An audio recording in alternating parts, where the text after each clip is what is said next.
Thank you all. My name is Jeff Snyder. I'm with Inspira Marketing Group, and I'm really honored to be up here with this panel, specifically because my daughter was diagnosed with a spinal cord tumor at the age of 2, and seeing her come out of her chemotherapy journey actually inspired me to start my agency, and we are all mission-based and very philanthropy-oriented to find a cure for pediatric cancer. So it's really just super cool to be up here for this topic of how doing good is good for business. Today I'd like to introduce the panel, and maybe we could just first start off with some introductions. Danny, would you like to kick us off? Yeah, sure. CEO of Hatch for Hunger, based in Carmel, Indiana, and just really excited to share today with you a little bit more about what we do. My name is Andrea Schwenk.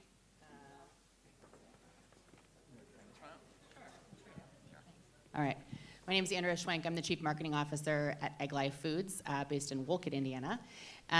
We make tortilla-style wraps out of egg whites instead of flour. How y'all doing? I'm CJ Garton. I'm a country music recording artist out of Nashville and Oklahoma. We got a cattle ranch here. And I'm just here to support the cause, and I'm very grateful to be here, you guys. Thank you, thank you. Andrea, let's first start with you at Egglife. You've really had a very phenomenal career in marketing, working for a lot of CPG brands, specifically in the food and beverage space. Came over to Egglife just a couple of years ago, 3 years ago maybe. Yeah. And I know this is a very young brand. When you first came on, they were not involved with any specific cause. That's got to be a little bit of a daunting task. There are so many incredible charities out there and nonprofits really addressing food insecurity and a whole sort of other ones. Can you maybe tell us just a little bit about that journey and maybe some of the criteria that you put in place as to how you made that selection? Yeah, sure. So I've spent my whole career in food and beverage marketing. It's the thing that I'm the most passionate about. I've sat on a few different sides of the table, at the creative agency side, on the supplier side, on the retailer side. Most of my career up until this point was working on a lot of alcohol and a lot of fried food, which was fun, but I wasn't feeling like I was doing enough good, I think, for myself and for my family and ultimately kind of for the planet. And so my move to Egglife was really intentional for a couple of reasons. One, to work on a better for you product that I could feel good about feeding my family and feeding the world, but also building something from the ground up. I'd never worked for a startup before. I'd worked for a lot of big companies that moved quite slow and had a lot of infrastructure. And so this idea of building something from scratch and building not only a brand but a company was a really intentional move for me and has been by far the most challenging job I've ever had, but also the most rewarding. And so as we've been architecting the brand and making a variety of decisions about how we operate and who we partner with, coming from a place of authenticity has been really core for us, and I think you've heard that theme today, and really thinking about who we might partner with that we have shared values with. And that goes for the agency partners that we work with, for any causes that we might partner with, and really any supplier that we work with, for that matter. It's really about making sure that we have a mutual understanding of we're both running businesses, and what does success look like for you, and what does success look like for me, and where is that common ground? And so, we were introduced to Hatch through our parent company, Roseacre Farms, who is the second largest egg producer in the country.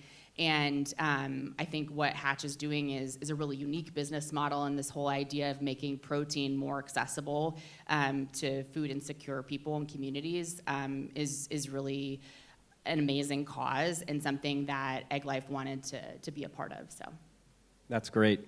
And Danny, based on that, why don't you give us a little bit of background on Hatch for Hunger? I mean, you shared just in our talks some really incredible, powerful statistics and your vision and mission as to where you're really taking this organization. Yeah, so Hatch was founded in 2015, and we're nearing a decade of being in existence. And really, 3 years ago, there was a turning point. Graham, who's here in the room with us, and Alan, one of our board members, we came together and we said, we have to do something different in this nonprofit space. If we continue to do what everybody else has done, the same problems that our grandfathers and our fathers have tried to solve, and we continue to have longer lines and more people are hungry, we're not going to solve this issue. And so 3 years ago, we took what was a small regional nonprofit with a delivery truck working with pantries. And fast forward to today, we've turned that into a national nonprofit supporting 38 states and 106 food banks, delivering 85 million meals a year, on pace to 1 million meals a day in the next 5 years. And we really looked to see how we could change the nonprofit models, not going forth to companies and saying, what can you give us? Going to companies and saying, what can we buy from you? And we really invested in this idea of shared value. It's a concept that came out of Harvard University, but it's idea that everybody in the ecosystem that you work with, from the company to the nonprofit, to the food bank, to the neighbor who's receiving the food, receives some sort of value. And so we approached companies like Egglife and our partners at Rose Acres and said, if we can purchase on a cost-plus basis and gain sustainable supply and consistent access for those that we serve, will you support it? And I think one thing that we found is that, Andrea touched on it, if you have shared values, it becomes authentic, right? And Rose Acre Farms is one who would say, if you're more fortunate than others, build a longer table, right? We look at partners that we work with at Tyson Foods, and they want to feed the world like family. Another great partner of ours who wants to do well and do good, but they can't solve this issue, right? So we were founded because 2% of all the food that gets delivered to food banks is protein. 2% of 4 billion pounds in the U.S. Think about that. That's 80 million pounds. We deliver single-handedly about 1.5% of that right now. And so we're looking to double that over the next 5 years, if not triple it, and start to close this gap, right? So 500 million pound protein gap is what is being determined as the gap that food banks have. And so that's what we're looking to address.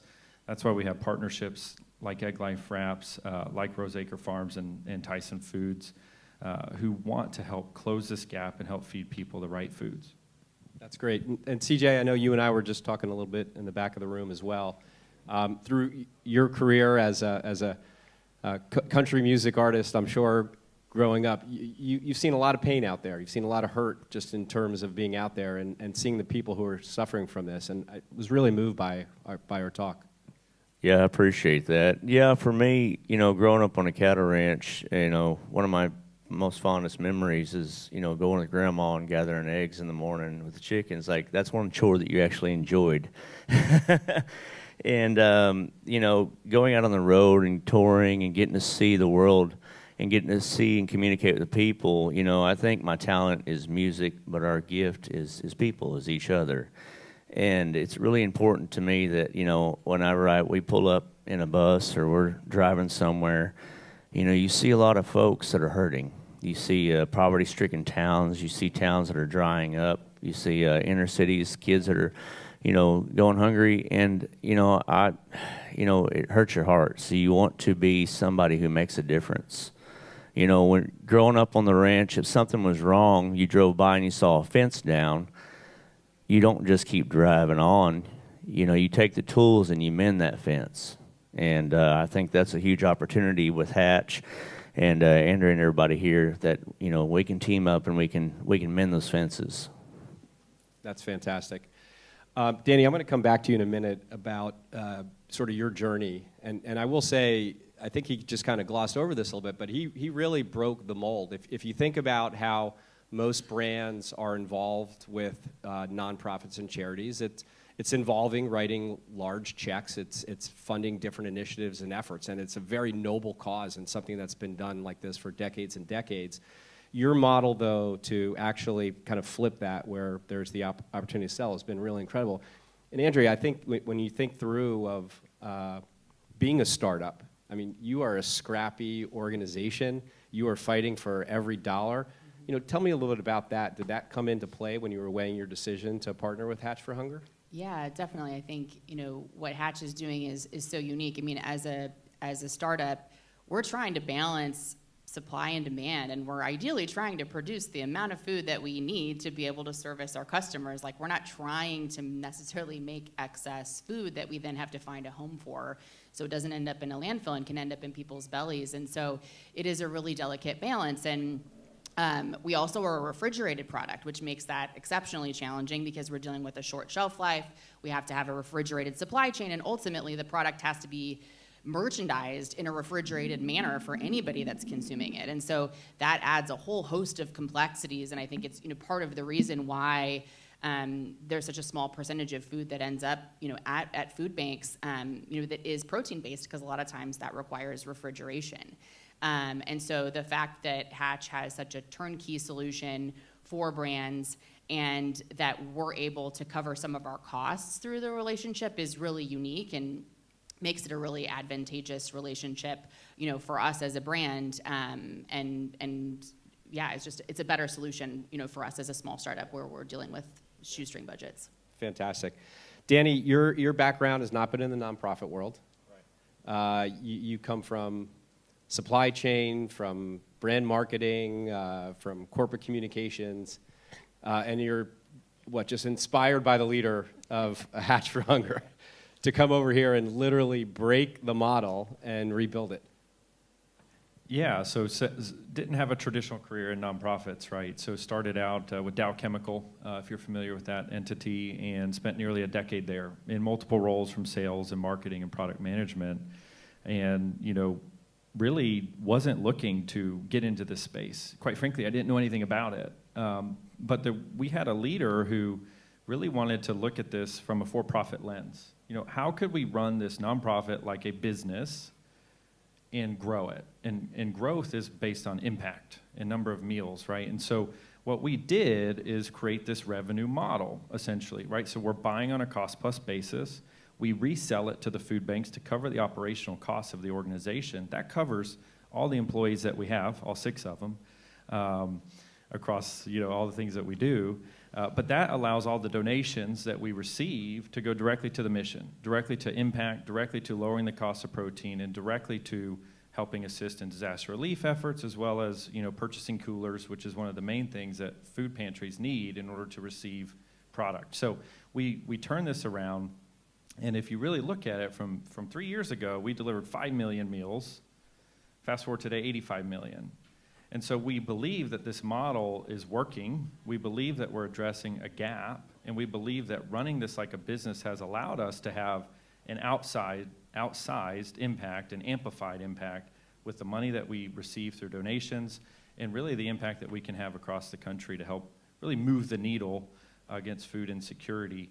When we started this initiative, 1 in 9 children were hungry. Today it's 1 in 5. And it's only going to get worse. So we have a lot of work in front of us. That's amazing. I know we touched on it on the introduction here, but can you elaborate a little bit more on how Tony Robbins is now somehow into your lives? Well, I think Ed, touched on it, right? And Graham Williams here from our team also helped make that come to light. But, the 100 Billion Meal Challenge is a phenomenal opportunity to help feed the world and see real change, right? I think so many times we get in the process of writing a check and saying, hey, we just gave $6 million and that's 66 million meals, but what did you really accomplish, right? And I think what the 100 Billion Meal Challenge is going to do is really move the needle in different parts of the world to address hunger, to create more sustainable food systems, to help create and enable and empower families here to have better, healthier lives and have better diet outcomes. And so that connection, through Ed and through the I'm blanking on the Global Citizen Festival, really jump-started this, right? And so Tony latched on to this model, this idea of doing things differently, this idea that we could actually move the needle against hunger, that we could provide more meals to more people.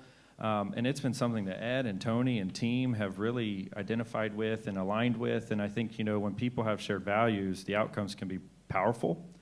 And I believe that Tony sees the value in what we can create together to help feed the world. That's amazing. Touching on the shared values, I had a chance to talk with you both individually. But it was interesting when I talked about sort of your vision for the future, that you actually had the same goal. You had laid out, Danny's sort of 3 key initiatives, and Andrew was talking about that one of the shared ones was that there is just a massive protein awareness gap out there. And Andrew, maybe I'll start with you, but tell me a little bit about that journey where you can kind of butt up with a partner like this and really sort of share that. Do you co-collaborate from a vision perspective on how you can help solve that? I wish I could say yes. I mean, I think we'll collaborate more in the future, as we continue to tackle the challenge together. But, what's really interesting is protein is the one macronutrient that's never been vilified. Like people try to eat, fewer carbs, eat less fat. And protein is good for you, and as Americans, we like to, live from this mentality of abundance, and more is better, and so it's kind of a natural thing for I think consumers to latch onto, but that is a really important macronutrient for your health. But not all protein is created equal, and how it's metabolized is different. And so I think, where we are today as a society is like, we know protein's good, and there are some consumers that are setting specific goals for how much protein they may want to consume. But where I think the world is headed is more of an awareness of where that protein is coming from, what is the makeup of it, how is it metabolized within your body. And we're fortunate at Egglife that products are made out of eggs, which is one of nature's most perfect proteins. It's a complete source of protein with all the amino acids that you need. And so we're really excited to continue to raise awareness of the importance of protein and then ultimately make it more accessible to people. That's great. Do you have anything to build on that, Danny? Yeah, I think the partnership with Egglife is one that as a brand is starting up, or if you have a new brand, the way we view it at Hatch, right, is that it creates an opportunity to market these products to new generations, albeit they're getting it at no cost from the pantry, they're still receiving it, right? And so, when you look at the number of wraps that have been delivered, you're talking about thousands of families who receive these wraps at no expense. And we look at that with eggs and chicken and turkey and different products that, maybe they couldn't afford to get at the grocery store. And now they're learning how to cook it and do certain things with it, right? And so marketing these products to the next generation while recouping some of those costs, I think is something that a lot of the companies we work with have latched onto because it does allow you to do well, do good, and help create more consumers in the future as well. That's great. CJ, given sort of your rise now through the ranks within the industry itself, why don't you tell us a little bit about sort of your experience? I mean, given what you've seen out there and all the great worthy causes that you sort of gravitate towards, tell us a little bit about how you're using your celebrity power now to kind of lean in and really help support some of those initiatives. Yeah, well, I think it's, not just an opportunity, but a responsibility. If God gives me a gift to be able to do something and blesses us, we need to take that gift and bless others.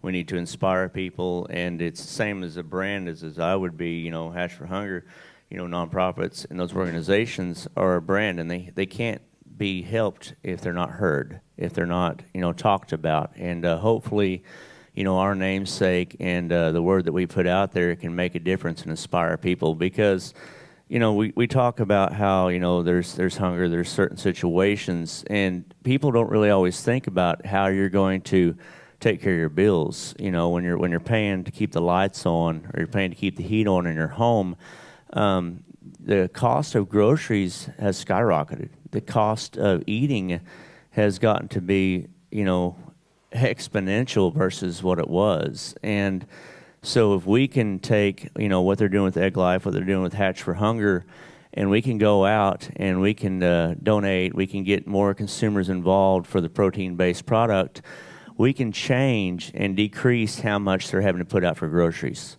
They can keep the lights on. They can keep the heat on. They can afford to get gas to go to work and come back. And, for me as an artist, I just, my heart goes out to programs like this because you want to be a part of something good. You want to be somebody who takes responsibility and instead of sitting on the side, you create action. Like I was, talking to Alan the other day who introduced us and got us set up with this. If you want to make a difference, you got to crack a few eggs. So, perfect. Yeah, so I'm, the way I see it is anytime that any of us are out there, and it doesn't matter if you're famous, it doesn't matter if you are a celebrity, it doesn't matter if you're just somebody growing up in Bristol, Oklahoma, that's got on a cattle ranch. We all have a place, the same way as we all have a vote. And that gives us the opportunity to make a difference. And so, if we're out with social media and Spotify and streaming, that's a huge opportunity to get things like that heard. And, you know, I'm honored to make a difference with you guys. And honestly, I'm inspired because everybody who stepped up here before us is working hard to do the same. And this is a joyous time of year. You know, people love the holidays, but we also don't need to forget that the holidays are hard for people. It can be a hard time. It can be a very expensive thing to have to, you know, figure out. And so, you know, hopefully with these nonprofits and these programs that we're working with, like Hatch for Hunger and Egglife, these companies, you know, we are able to make a difference. We are able to put more gifts under the tree and see a lot more joy coming up. That's amazing. Thank you, CJ. Andrea, given that we've got a couple minutes left here, I know you're sort of early in the stage of working with Hatch for Hunger, but just given maybe your just overall experience, you know, where do you see the role of just cause marketing, maybe for some of the marketers out there? Just how do we see that evolving in the next 5 to 10 years? Yeah, I mean, I think it goes back to the beginning of, you know, really creating authentic relationships from shared values, because I think consumers today, they see through anything that's not authentic. And so, you know, when it's something that's the whim of a executive or a board member or something like that, I think consumers, they sniff that out right away. So I think you're going to continue to see people really push towards relationships that are really meaningful and authentic. Well, Egglife and Hatch for Hunger is perfect Yeah. partnership. Danny, I'll finish up with you. You talked to me a little bit about Vision 2028 and the plans that you have, and I'll say that it is nothing short of a BHAG as to where you want to take this, a big, hairy, audacious goal. So why don't you finish us out here on really what your vision is for where you can take this? Yeah, and just to add on to Andrea as well, right? I think when you find entities, nonprofits, organizations that your employees, that your organization can get behind, that's life-changing and life-giving for your organization, for your people, for your culture. Those are things that we need to pay more attention to, right? And when we look at Hatch, to answer the question, you know, we have 3 main goals over the next really 5 years, 4 years. The first is to address hunger. So we look at 3 gaps. There's a hunger gap, and that's 50 million Americans that had to get food assistance last year. That's 12 million households. So providing more meals and better meals for those people. And then there's a nutrition gap, so trying to fuel nutritional change and help change the eating habits of children by the age of 9. And then there's the protein awareness gap. And when you look at that, that's a daunting thing, right? Like, how do you change eating habits? How do you educate? How do you advocate for industry? How do you advocate for the partners in this room who are doing so much good? And so we're really looking to become an advocacy partner to the people who support us and support hunger. And this all culminates into a campaign. And the campaign is 1 million meals a day by 2028. And it's doubling the amount of protein into food banks. So taking that 2% and getting it to 4% by 2028, and helping change the lives of people and filling bellies and letting children know what it's like to have eggs, what it's like to have Egglife wraps, what it's like to have turkey at Thanksgiving, right? Those are all things that we take for granted, and those are things that we're going to move the needle against. And we're going to do it in a different way than what's been done for the last 60 years since food banks have been around, and we're going to complement the work they do. But we have big goals, and we think we can achieve that. That's amazing. That's incredible. Everybody, thank you so much for your time. This has been fantastic. Thank you, guys.